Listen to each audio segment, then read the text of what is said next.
Bonjour. Alors, cette semaine, j'ai envie de vous parler de la dépendance affective. Alors, qu'est-ce que la dépendance affective? Eh bien, c'est un état psychologique et émotionnel dans lequel une personne ressent un besoin excessif d'affection, d'attention et de validation de la part des autres. Ce besoin peut être si intense qu'il influence de manière significative le comportement et la décision de la personne, parfois même à son détriment, et même très souvent. Alors comment la reconnaît-on? Eh bien, elle a besoin de se sentir validée constamment. Elle cherche l'approbation des autres pour se sentir bien dans sa peau. L'estime de soi dépend souvent de l'affection ou de l'attention qu'elle reçoit. Elle a évidemment immensément peur de l'abandon ou du rejet. C'est une peur intense qui peut conduire à des comportements de soumission ou de contrôle dans les relations. Cela peut engendrer une anxiété chronique et des comportements d'attachement désespérés, allant bien entendu jusqu'au sacrifice de soi. Ces personnes peuvent avoir tendance donc à s'oublier, négliger leurs propres besoins émotionnels, leurs propres besoins physiques et psychologiques pour plaire aux autres ou maintenir une relation. Bien entendu, de tels comportements va engendrer des relations déséquilibrées, désarçonnées. Elles sont attirées par ce type de relations et elles vont entraîner des relations où elles vont donner énormément, beaucoup plus qu'elles ne reçoivent, ce qui va provoquer des ressentiments, des conflits, de l'injustice, de la tristesse,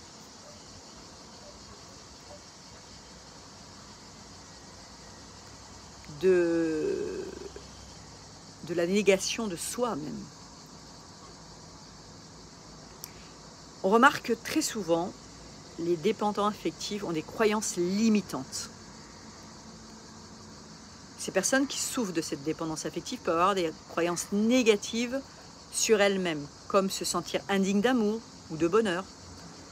Ce qui les pousse d'ailleurs à rester dans des relations donc toxiques. Elles ont peur de ne pas retrouver quelqu'un. Elles ont peur que cette personne les abandonne ou les rejette. Comme vous l'avez compris,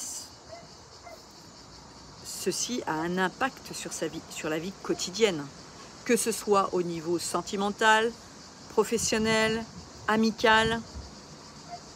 Tout est une question donc de problèmes relationnels derrière.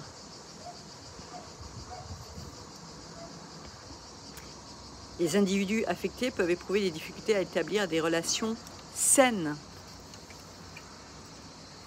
et équilibrées, car leur comportement peut sembler souvent désespéré, possessif, jaloux. Et en conséquence de ces comportements, la santé émotionnelle du dépendant affectif va être de l'anxiété, de la dépression, engendrée justement par cette recherche constante d'approbation. Elles vont être sur le qui-vive en permanence, elles vont marcher sur des œufs. Et ceci est un obstacle, bien entendu, à l'épanouissement. Elles ne vont jamais pouvoir se réaliser pleinement, car elles sont tellement concentrées sur les besoins de l'autre qu'elles négligent leur propre développement personnel. Louise Bourbeau dit que que l'âme vient dans cette incarnation avec plusieurs blessures. Elle en a noté 5 à dépasser: le rejet, l'abandon, l'humiliation, la trahison et l'injustice. Le rejet provient souvent de l'enfance et engendre ce besoin d'être aimé. L'abandon résulte d'une peur profonde de solitude et de non-acceptation, mais aussi cette impression d'avoir été abandonné par un parent. Ensuite, l'humiliation qui est reliée à des blessures liées à l'estime de soi, ce qui peut renforcer la dépendance, hein. La trahison, qui est un manque de confiance en l'autre et qui conduit donc à des attentes irréalistes et à de la jalousie. L'injustice, qui amène à se sentir victime et qui entraîne des comportements de recherche de validation.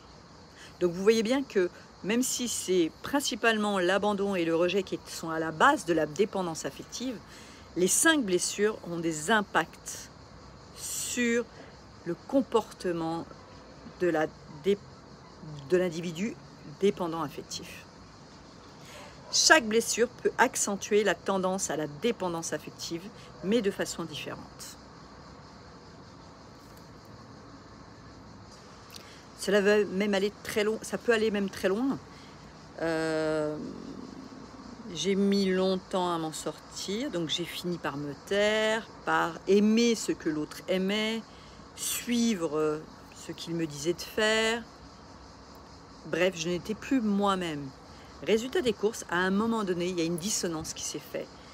Il y avait une voix dans ma tête, la vraie Karine, on va dire, qui disait « mais j'existe quoi, moi j'aime pas ça. Là, je me sens obligée de faire ça, je me sens obligée de supporter ça. Mais pourquoi faire? Parce que j'ai peur de ne plus être aimée? Mais c'est pas ça l'amour. » Je fuyais tout conflit, je ne disais plus rien, juste pour ne pas faire de conflit et je laissais pisser, comme on dit. Sauf que ça s'est retourné contre moi. J'ai eu petit à petit des problèmes physiques, problèmes de dos, j'en ai plein le dos, de supporter, vous voyez, des choses qui soit ne m'appartenaient pas, puisque je portais l'ensemble du couple et l'ensemble de la famille. Mais j'ai eu d'autres symptômes. Et ce qui est amusant, c'est que une fois que je suis sortie, en ayant travaillé et en acceptant d'oser dire qui je suis, d'oser la critique extérieure, d'oser le regard extérieur qui n'allait pas me valider parce que je ne pensais pas comme l'autre, et ben, j'ai rencontré des dépendants affectifs qui étaient prêts à tous mes caprices. Et je voyais en eux mon miroir de ce que j'avais été. Alors, je leur disais, mais tu n'as pas accepté ce que je te dis. Si tu ne le ressens pas profondément, tu n'as pas à aimer ce que j'aime. Si tu n'aimes pas profondément, tu n'as pas à vivre ma vie.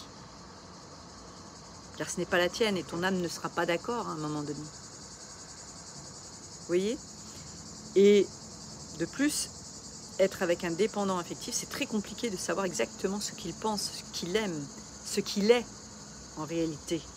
Vous êtes obligé de pousser l'autre dans ses buts, si je puis dire. Et c'est extrêmement difficile. Souvent, le dépendant affectif fuit, évite le conflit, évite la communication. Il se sent piégé et toute remarque va devenir un drame. Toute remarque sera prise comme une critique, non pas constructive, mais humiliante pour lui. C'est très compliqué. Et nous sommes beaucoup, je pense, à passer par cette phase de dépendance affective en fonction, évidemment, de notre histoire.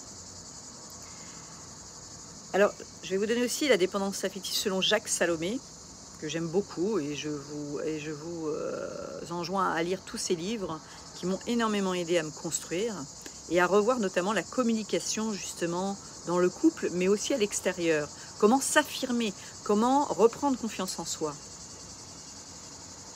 Car lui, il dit justement que la dépendance affective peut naître d'un manque de communication et d'écoute dans les relations. Lui, il dit que c'est un besoin de s'accepter soi-même afin de pouvoir établir des relations saines. Cela passe donc sur la confiance en soi, sur l'estime de soi. Et ses conseils de Jacques Salomé, c'est prendre conscience de ses besoins, apprendre à dire non et établir des limites, renforcer l'estime de soi par des pratiques d'auto-affirmation.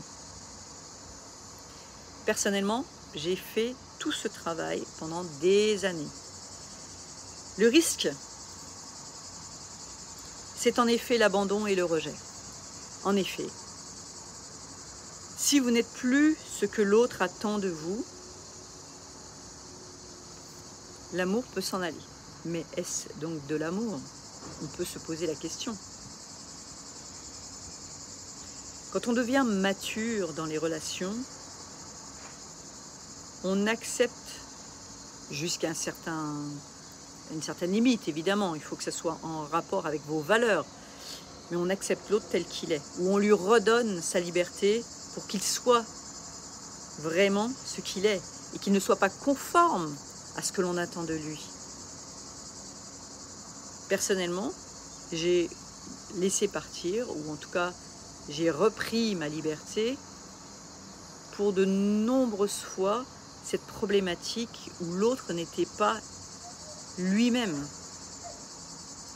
Il ne faisait tout qu'en fonction de moi-même. Il n'avait pas compris ce qu'était vraiment une relation de couple, par exemple. Une relation de couple, ce n'est pas faire tout pour l'autre en s'oubliant. C'est trouver des compromis, c'est trouver un juste milieu, c'est pouvoir être soi-même, sans se dire qu'on va être jugé, sans se dire qu'on va être abandonné, sans se dire qu'on va être rejeté. C'est extrêmement important.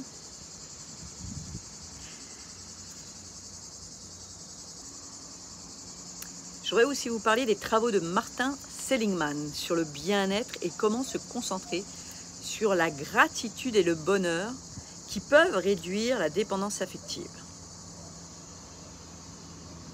Et il y a aussi Brené Brown dans son livre « Oser la vulnérabilité » qui insiste sur le fait que la vulnérabilité n'est pas un signe de faiblesse, mais plutôt un acte de bravoure, car elle nécessite une ouverture et une authenticité dans nos relations. Elle argue que la capacité à embrasser notre vulnérabilité, donc oser être et dire, oser être faible, oser se montrer tel que l'on est, peut développer l'estime de soi et construire des relations saines.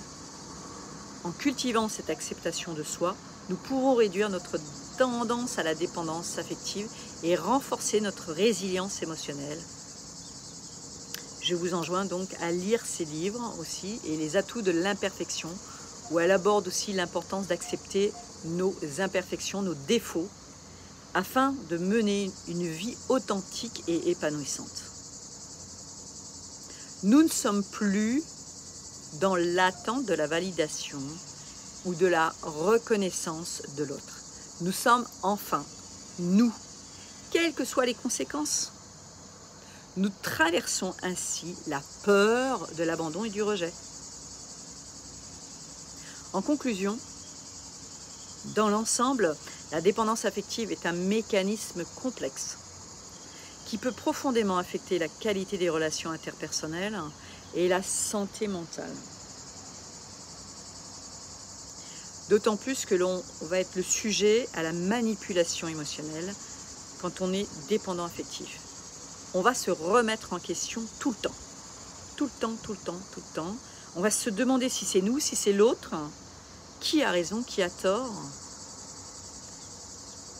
J'aurais qu'une seule chose à vous dire, c'est que déjà, il faut vraiment prendre conscience qu'on est dépendant affectif, travailler sur soi, se faire aider par des thérapies adaptées afin de surmonter ces comportements et pouvoir ainsi s'ouvrir à des relations plus saines et plus équilibrées.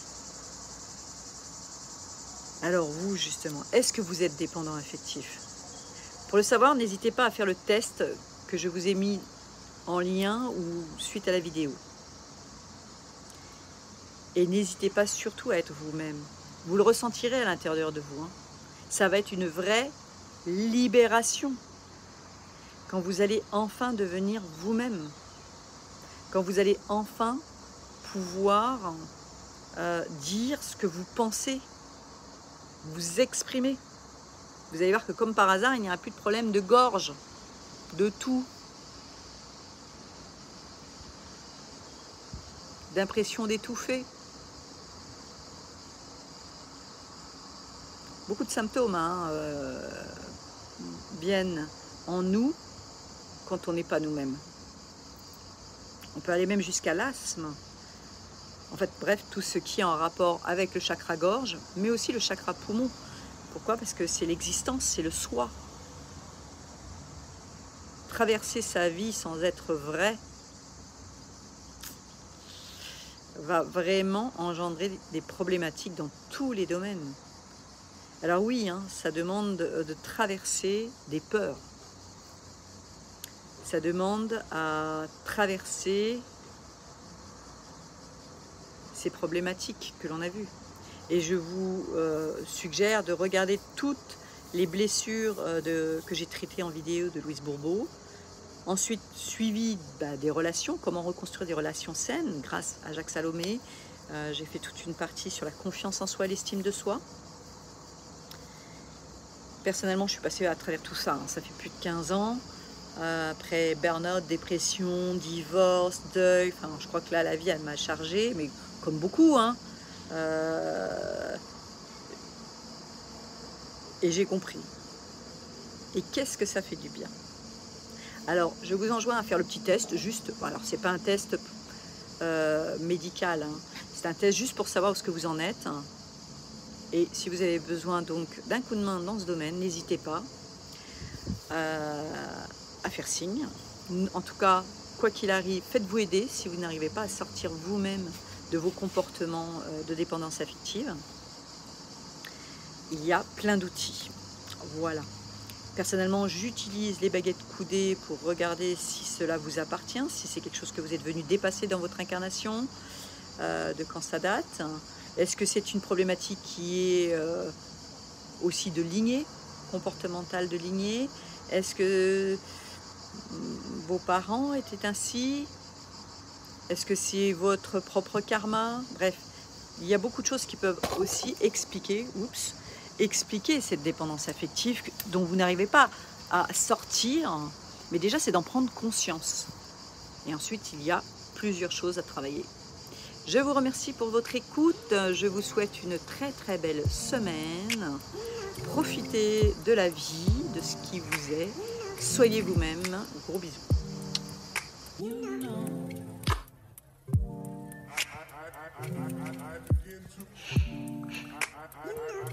I begin to